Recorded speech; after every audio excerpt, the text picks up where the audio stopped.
Hello and welcome to the Sunday Afternoon Modular. The video I wanted to upload today has some issues, so I need to redo some parts.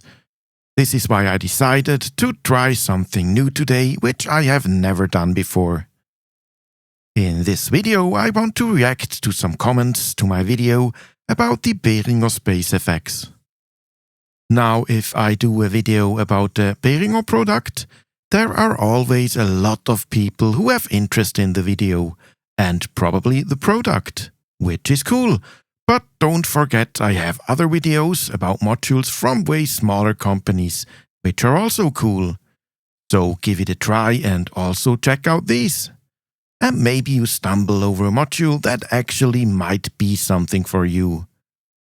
On my channel, I always want to feature modules from smaller, maybe not so well-known companies. And if you are such a company, feel free to reach out to me. Alright, back to the comments. Now, there are always constructive comments from people with decency and manners, but also you probably know them all. Comments from people who just need to unload their book. And I reserve the right to delete such comments. If you want to comment or if you want to reply to a comment, please be decent and do it in a constructive way. Alright, so let's start with the first comment. For only £50, what can you expect? The unit is great value for money. So much so I have 3 across my racks, which still cost less than most of the competition. I have proper professional outboard in my studio if I want more sophisticated effects control. Perfect MIDI CC through your DAW and setup automation tracks. Well, even if it's low priced, there are certain expectations I have against the module. It is cool if you have nice outboard gear and control things via MIDI with your DAW. Just keep in mind this might not be everyone's use case. Some people just have a small standalone system.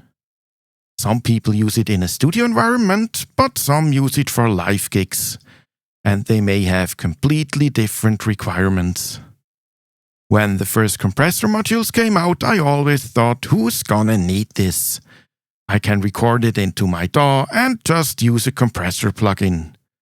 Until someone told me that he loves compressor modules because he's using it in a live situation. So again, always keep in mind how you use it might not be how others use it. It's imperfect to be sure. However, if you are using it with a monosynth, it can be improved by creative patching. Put the input signal in the Space FX right channel input, patch the right channel output into the left channel input. Now take the left channel output and patch it into your amp or whatever is the next stage of your signal chain.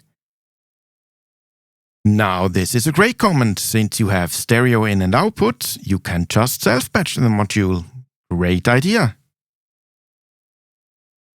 This is a somewhat lazy video trying to make an easy point score without delving much, and I hope people aren't put off this very useful low-cost effects module. There's been no effort to play with the settings under the parameter buttons. Most of the effects have way more utility when you adjust depth settings, decay time, etc. balance. My first impressions were that it didn't do much, but the more I got to know it, the more I like it and learned what settings to use under the bonnet and what sounds to use for it.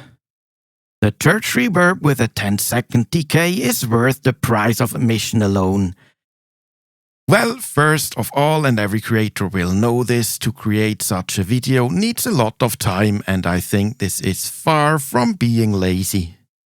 I even used a drum and a synth voice because some effects are better on short percussion sounds and some better on synths, for example a chorus effect. And believe me one thing, I fiddled around a lot with the module before creating the video. Just because you don't see it doesn't mean that there has been no effort behind the scenes. I could have filmed all of that, but then it would have been a 1 hour plus long video. However, I do acknowledge the point that you would have liked a sound demo that goes in a bit deeper. One point I didn't do this is, as I already mentioned, the length of the video. The other point is that even with changing some parameters to certain effects, they didn't really got better. Now, this is my personal thing, but if I have to tweak every effect for minutes until it sounds somewhat nice, that's really a turn-off to me. I like to be creative and create sounds, but I don't want to waste half an hour fiddling around with the effects. So I decided to go through all effects without much messing around, more or less the out-of-the-box experience, to see how it sounds. I personally don't like videos where everything just sounds perfect and nice, and when you buy the product, unbox it and put it in use for the first time, the great disappointment comes up. Just like a picture of a cheeseburger in an advertisement and that thing you get when you actually order it. But I do appreciate your point and that you would have liked a more in-depth review. I will keep this in mind for future videos. To be fair, that's a lot of effects for €70. It is, that's totally right. Now we can discuss here quantity over quality. If only a handful effects out of 32 are useful, then at the end it is really just marketing in my eyes. But for some, it still might be worth it. And you know what? That is totally okay. It's everyone's own decision. Some people commented that they have 2 or 3 Space FX modules and they like it. Others don't like the module but aren't that bothered because it didn't cost them much. And I think this is one of the selling strategies. Pack it full of effects, price it low, even if people don't like it after buying it. They will exactly think what we had in the first comment. For only £50, what can you expect? Alright, now to the last comment, which made me smile a little. I think you wasted nearly 20 minutes with the sound demos. Could have used your thoughts earlier. Well, first of all, thank you for watching and for the feedback. The cool thing here on YouTube is that you can always skip to the parts you want to see. Now, why did I do the sound demo before telling my opinion? There was a thought behind it. I want the people to watch the sound demo unbiased from my thoughts about it, so everyone can decide on their own if they like it or not, before I bring my opinion to the table. So again, if you don't need the whole sound demo, just jump to my conclusion.